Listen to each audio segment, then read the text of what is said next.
ओम विष्णुदेवाय नमः। नमस्कार, हमारे चैनल में आपका हार्दिक स्वागत है। आज हम आपको सुनाएंगे निर्जला एकादशी के व्रत की कथा, इसका इतिहास और महत्व, उपवास में ध्यान रखने योग्य बातें, पूजा की विधि। तो आइए शुरू करते हैं। निर्जला एकादशी। एकादशी तिथि भगवान विष्णु को अति प्रिय है। इस तिथि को भगवान विष्णु के अनुयायियों के लिए धार्मिक और आध्यात्मिक उपलब्धि का माध्यम माना जाता है।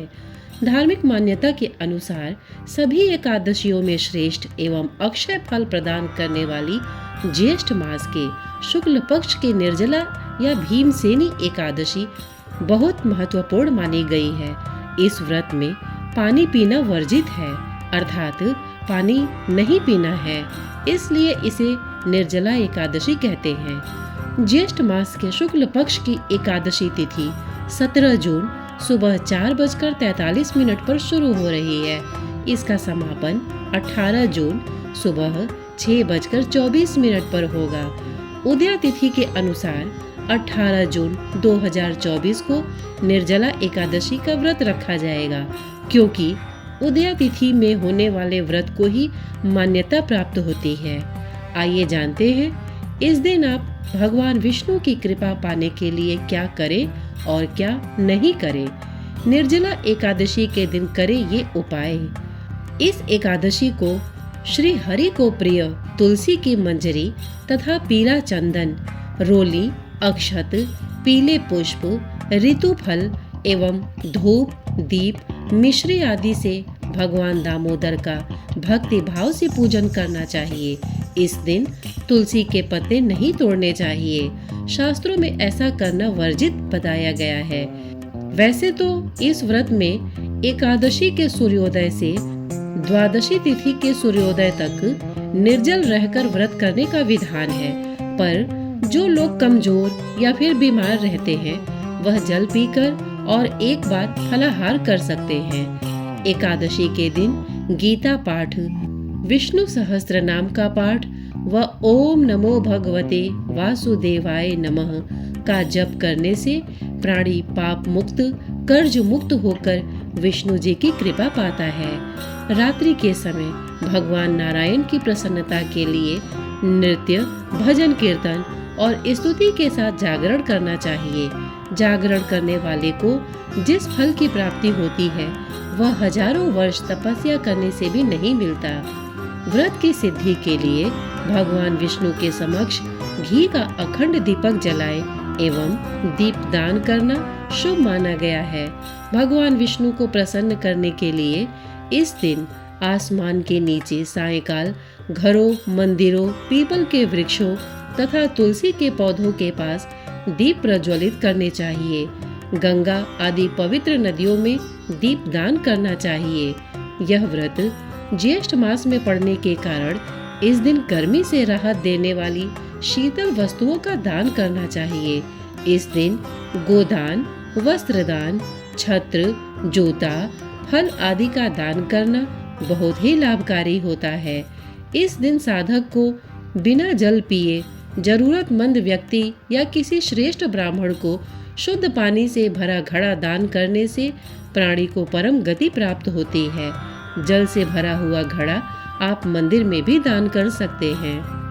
निर्जला एकादशी का व्रत ज्येष्ठ मास के शुक्ल पक्ष की एकादशी तिथि को किया जाता है। हिंदू धर्म में एकादशी व्रत का मात्र धार्मिक महत्व ही नहीं है, ये व्रत मानसिक एवं शारीरिक स्वास्थ्य के नजरिए से भी महत्वपूर्ण है। एकादशी का व्रत भगवान विष्णु की आराधना को समर्पित होता है। इस एकादशी का व्रत करके श्रद्धा और सामर्थ्य के अनुसार दान करना चाहिए। इस दिन विधि पूर्वक जल कलश का दान करने वाले को पूरे साल की एकादशियों का फल मिलता है। इस प्रकार जो इस पवित्र एकादशी का व्रत करता है वह समस्त पापों से मुक्त हो जाता है।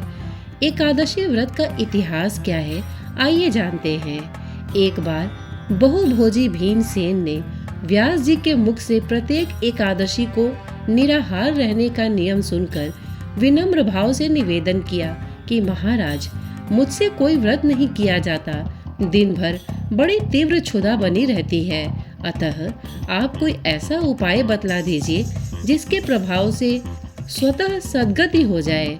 तब व्यास जी ने कहा कि तुमसे वर्ष भर की संपूर्ण एकादशी नहीं हो सकती, तो केवल एक निर्जला कर लो। इसी से साल भर की एकादशी करने के समान फल हो जाएगा। तब भीम ने वैसा ही किया और वह स्वर्ग को गए। इसलिए यह एकादशी भीमसेनी एकादशी के नाम से भी जानी जाती है। निर्जला एकादशी का महत्व क्या है, आइए जानते हैं। निर्जला एकादशी यानी यह व्रत बिना जल ग्रहण किए और उपवास रखकर किया जाता है।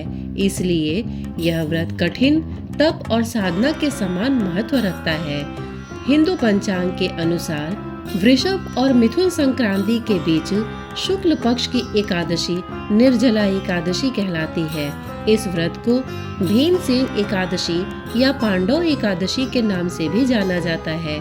सिर्फ निर्जला एकादशी का व्रत कर लेने से अधिक मास की 2 एकादशियों सहित साल की 25 एकादशी का व्रत का फल मिलता है। जहाँ साल भर की अन्य एकादशी व्रत में आहार संयम का महत्व है, वहीं निर्जला एकादशी के दिन आहार के साथ ही जल का संयम भी जरूरी है। इस व्रत में जल ग्रहण नहीं किया जाता है, यानी निर्जल रहकर व्रत का पालन किया जाता है। यह व्रत मन को संयम सिखाता है और शरीर को नई ऊर्जा देता है। यह व्रत पुरुष और महिलाओं दोनों द्वारा किया जा सकता है। व्रत का विधान है, दिन भर इन बातों का ध्यान रखें। पवित्रीकरण के समय जल आचमन के अलावा अगले दिन सूर्योदय तक पानी नहीं पिए। दिन भर कम बोले और हो सके तो मौन रहने की कोशिश करें। दिन भर न सोएं, ब्रह्मचर्य का पालन करें, झूठ न बोले, गुस्सा और विवाद न करें। और आइए अब सुनते हैं निर्जला एकादशी के व्रत की कथा। जब वेद व्यास ने पांडवों को चारों पुरुषार्थ धर्म, अर्थ, काम और मोक्ष देने वाले एकादशी व्रत का संकल्प कराया था, तब युधिष्ठिर ने कहा, जनार्दन, ज्येष्ठ मास के शुक्ल पक्ष में जो एकादशी पड़ती हो, कृपया उसका वर्णन कीजिए। भगवान श्री कृष्ण ने कहा, हे राजन, इसका वर्णन परम धर्मात्मा व्यास जी करेंगे, क्योंकि ये संपूर्ण शास्त्रों के तत्वज्ञ और वेद वेदांगों के पारंगत विद्वान हैं। तब वेद व्यास जी कहने लगे, कृष्ण और शुक्ल पक्ष की एकादशी में अन्न खाना वर्जित है। द्वादशी को स्नान करके पवित्र होकर फूलों से भगवान केशव की पूजा करें। फिर पहले ब्राह्मणों को भोजन देकर अंत में स्वयं भोजन करें। यह सुनकर भीमसेन बोले, परम बुद्धिमान पितामह, मेरी उत्तम बात सुनिए। राजा युधिष्ठिर, माता कुंती, द्रौपदी, अर्जुन, नकुल और सहदेव ये एकादशी को कभी भोजन नहीं करते तथा मुझसे भी हमेशा यही कहते हैं कि भीमसेन, एकादशी को तुम भी ना खाया करो। परंतु मैं उन लोगों से यही कहता हूँ कि मुझसे भूख नहीं सही जाएगी। भीमसेन की बात सुनकर व्यास जी ने कहा, यदि तुम नरक को दूषित समझते हो और तुम्हें स्वर्गलोक की प्राप्ति अभीष्ट है, तो दोनों पक्षों की एकादशियों के दिन भोजन नहीं करना।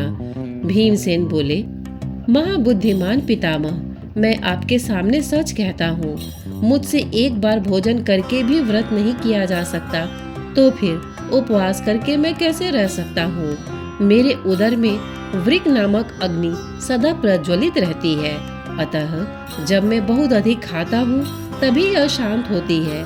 इसलिए महामुनि, मैं पूरे वर्ष भर में केवल एक ही उपवास कर सकता हूँ, जिससे स्वर्ग की प्राप्ति सुलभ हो तथा जिसके करने से मैं कल्याण का भागी हो सकूं। ऐसा कोई एक व्रत निश्चय करके बताइए, मैं उसका यथोचित रूप से पालन करूंगा। व्यास जी ने कहा, भीम, ज्येष्ठ मास में सूर्य वृष राशि पर हो या मिथुन राशि पर शुक्ल पक्ष में जो एकादशी हो, उसका यत्न पूर्वक निर्जल व्रत करो। केवल कुल्ला या आचमन करने के लिए मुख में जल डाल सकते हो, उसको छोड़कर किसी प्रकार का जल विद्वान पुरुष मुख में न डाले, अन्यथा व्रत भंग हो जाता है। एकादशी को सूर्योदय से लेकर दूसरे दिन के सूर्योदय तक मनुष्य जल का त्याग करे तो यह व्रत पूर्ण होता है। इसके बाद द्वादशी को प्रभात काल में स्नान करके ब्राह्मणों को विधि पूर्वक जल और सुवर्ण का दान करे। इस प्रकार सब कार्य पूरा करके जितेंद्रिय पुरुष ब्राह्मणों के साथ भोजन करे। वर्ष भर में जितनी एकादशियां होती हैं, उन सब का फल इस निर्जला एकादशी से मनुष्य प्राप्त कर लेता है। इसमें तनिक भी संदेह नहीं है। शंख, चक्र और गदा धारण करने वाले भगवान केशव ने मुझसे कहा था कि यदि मानव सबको छोड़कर एकमात्र मेरी शरण में आ जाए और एकादशी को निराहार रहे तो वह सब पापों से छूट जाता है। कुंती नंदन, निर्जला एकादशी के दिन श्रद्धालु स्त्री पुरुषों के लिए जो विशेष दान और कर्तव्य विहित है, उन्हें सुनो। उस दिन जल में शयन करने वाले भगवान विष्णु का पूजन और जलमयी धेनु यानी पानी में खड़ी गाय का दान करना चाहिए। सामान्य गाय या घी से बनी गाय का दान भी किया जा सकता है। इस दिन दक्षिणा और कई तरह की मिठाइयों से ब्राह्मणों को संतुष्ट करना चाहिए। उनके संतुष्ट होने पर श्री हरि मोक्ष प्रदान करते हैं। जिन्होंने श्री हरि की पूजा और रात्रि में जागरण करते हुए इस निर्जला एकादशी का व्रत किया है, उन्होंने अपने साथ ही बीती हुई 100 पीढ़ियों को और आने वाली 100 पीढ़ियों को भगवान वासुदेव के परम धाम में पहुंचा दिया है। निर्जला एकादशी के दिन अन्न, वस्त्र, गौ, जल, शैया, सुंदर आसन, कमंडल और छाता दान करने चाहिए। जो श्रेष्ठ तथा सुपात्र ब्राह्मण को जूता दान करता है, वह सोने के विमान पर बैठकर स्वर्गलोक में प्रतिष्ठित होता है। जो इस एकादशी की महिमा को भक्ति पूर्वक सुनता तथा उसका वर्णन करता है, वह स्वर्गलोक में जाता है। चतुर्दशी युक्त अमावस्या को सूर्य ग्रहण के समय श्राद्ध करके मनुष्य जिस फल को प्राप्त करता है, वही फल इस कथा को सुनने से भी मिलता है। भीमसेन, ज्येष्ठ मास में शुक्ल पक्ष की जो शुभ एकादशी होती है, उसका निर्जल व्रत करना चाहिए। उस दिन श्रेष्ठ ब्राह्मणों को शक्कर के साथ जल के घड़े दान करने चाहिए। ऐसा करने से मनुष्य भगवान विष्णु के समीप पहुंचकर आनंद का अनुभव करता है। इसके बाद द्वादशी को ब्राह्मण भोजन कराने के बाद स्वयं भोजन करे। जो इस प्रकार पूर्ण रूप से पाप नाशनी एकादशी का व्रत करता है, वह सब पापों से मुक्त हो आनंदमय पद को प्राप्त होता है। यह सुनकर भीमसेन ने भी इस शुभ एकादशी का व्रत आरंभ कर दिया। श्रोतागण, प्रस्तुत जानकारी आपको कैसी लगी, हमें कमेंट करके अवश्य बताइएगा। साथ ही इतने धैर्य से इसे सुनने के लिए आपने अपना बहुमूल्य समय दिया, इसके लिए आपका बहुत बहुत धन्यवाद। नमस्कार।